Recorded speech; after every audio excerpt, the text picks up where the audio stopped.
नमस्कार, मैं अमित कुमार शर्मा, सहायक अध्यापक विज्ञान गणित, राजकीय इंटर कॉलेज अनूपपुर डिवाई, गढ़ ब्लॉक, जनपद हापुड़ से हूँ।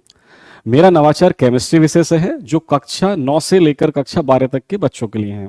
इस नवाचार का जो मेन पर्पस है, वो बच्चों को विभिन्न रासायनिक तत्वों के क्रिस्टल संरचनाओं को 3D में समझाना है। देखते हैं कैसे। देखिए, जनरली हम जो क्यूबिक क्रिस्टल की बात करते हैं, तो मोस्टली 3 तरह के क्यूबिक क्रिस्टल होते हैं: सिंपल क्यूबिक, बॉडी सेंटर्ड और फेस सेंटर्ड। जैसे पोलोनियम का क्रिस्टल सिंपल क्यूबिक होता है, सोडियम मेटल का क्रिस्टल बॉडी सेंटर्ड होता है, और एल्यूमिनियम एटम का क्रिस्टल फेस सेंटर्ड होता है। जो एल्यूमिनियम मेटल होता है उसका क्रिस्टल स्ट्रक्चर फेस सेंटर्ड होता है। अब देखिए, एक तो तरीका ये है, जैसे हमने एक क्यूब बनाया हुआ है, ठीक है। अब इसमें जो स्पॉट दिखा रखे हैं, ये एक्चुअली पोलोनियम एटम्स हैं, तो हम बोलते हैं सिंपल क्यूबिक स्ट्रक्चर वो स्ट्रक्चर होता है जिसमें लैटिस पॉइंट सभी कॉर्नर्स पर प्रेजेंट होते हैं। Lattice points are present only at the corners. अब देखिए, इसी को मैंने प्लास्टिक की बॉल से आपस में से चिपका कर ये मॉडल बना लिया है, ठीक है। यहां पर बच्चों को रियली में एटम्स भी देखेंगे, तो यहां पर देखिए ये कनेक्टिविटी नहीं पता चलता है कि एटम्स आपस में टच हो रहा है या नहीं हो रहा है, बट रियली में एटम्स आपस में कनेक्ट करते हैं। और ये 8 पोलोनियम एटम्स है, देखो 8 कॉर्नर्स, 1 2 3 4 5 6 7 8।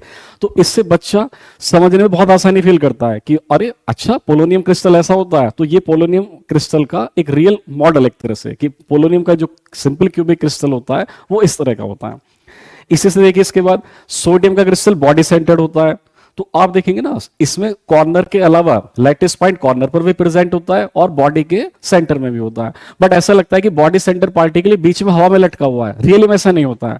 देखिए, रियली में स्ट्रक्चर इसका ये होता है। इसके लिए मॉडल बनाया हुआ, देखिए, sodium atom are present at all 8 corners as well as at the body centre. Minded, ये जो कलर दिखाया हुआ ये डिफरेंट इसलिए दिखाया हुआ जिससे कि आपको लोकेशन स्पेसिफाई हो जाए कि बॉडी सेंटर्ड है, ये कॉर्नर है, ये बॉडी सेंटर है। अदरवाइज जो आइटम कॉर्नर पर है वही सेम बॉडी के सेंटर पर भी है। तो यहां पर ये बहुत क्लियर बच्चा देख पाएगा कि जो बॉडी सेंटर सोडियम होता है वो सभी कॉर्नर्स वाले सोडियम से कनेक्टेड होता है, ये इक्वल कनेक्टेड होता है, सभी से इक्वली डिस्टेंट होता है।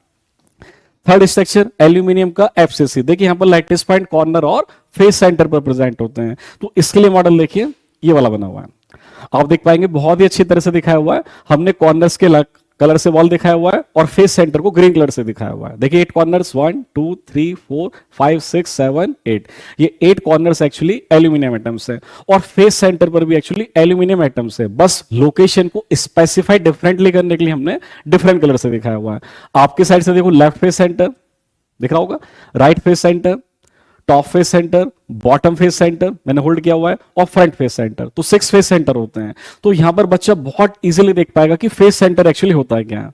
अदरवाइज हम ऐसे बोलते हैं क्यूब का ये टॉप फेस है, टॉप फेस का सेंटर, ये लेफ्ट फेस है, लेफ्ट फेस का centre, right face centre, front face centre, bottom face centre.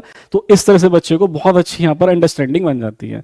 और ये भी क्लियर दिख रहा है in comparison to simple cubic, ये तो जो एफसीसी स्ट्रक्चर होगा इसमें पैकिंग ज्यादा होगी। देखिए यहां पर काफी अनऑक्यूपाइड स्पेस है, बीच में आपको खाली जगह दिखेगी, तो इसका पैकिंग फ्रैक्शन कम होता है, अराउंड 52% होता है। वो कैलकुलेशन करते हैं।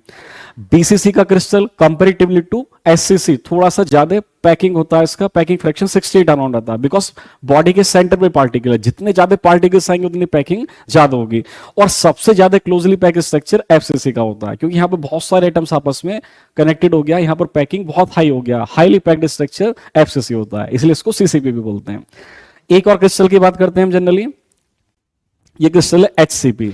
अब देखिए, इसको 3D में विजुलाइज करना बच्चों को बहुत कॉम्प्लिकेटेड होता है, तो इसका मॉडल इस तरह से बनाया हुआ है। देखिए नीचे एक हेक्सागन, जो ए लेयर दिखाया हुआ है वो इस तरह से होता है एक्चुअली, इसके ऊपर बी लेयर, ये इस तरह का लेयर है बी, और उसके बाद फिर से ए लेयर है, ये इस तरह से होता है। मैग्नीशियम का क्रिस्टल एक्चुअली एचसीपी को फॉलो करता है। तो all these are the magnesium atoms, ये जितनी भी बॉल्स हैं सब मैग्नीशियम एटम को इंडिकेट कर रहा है। और ये बॉडी के इनसाइड वाले डिफरेंस करने के लिए दिखा दिया कि ए लेयर ये है, ए लेयर ये, बीच में बी लेयर है। अच्छा, ए और बी लेयर का बहुत सिंपल फंडा ये, इनकेस 2 लेयर आपस में एक दूसरे को परफेक्टली इक्लिप्स करता है तो ये ए लेयर होगा, और हल्का सा ऐसे कर दिया तो बी लेयर है। अब आपको आगे और पीछे वाले लेयर डिफरेंट दिखेगा। तो ए लेयर, और ए लेयर का स्टैगर्ड लेयर हो गया ये बी लेयर, और उसके बाद बी का स्टैगर्ड बट पहले वाले का इक्लिप्स, ये ए लेयर हो गया। तो इस तरह से ये एचसीपी का मॉडल बन जाता है। तो बस मेरा इनोवेशन यही था कि प्लास्टिक की बॉल से बच्चों को रियल 3D मॉडल दिखाकर क्लास को इंटरेस्टिंग बनाया जाए। ये सिंपल क्यूबिक, ये बॉडी सेंटर्ड, ये फेस सेंटर्ड, और ये हमारा HCP hexagonal close packing structure. ठीक है, थैंक यू वेरी मच।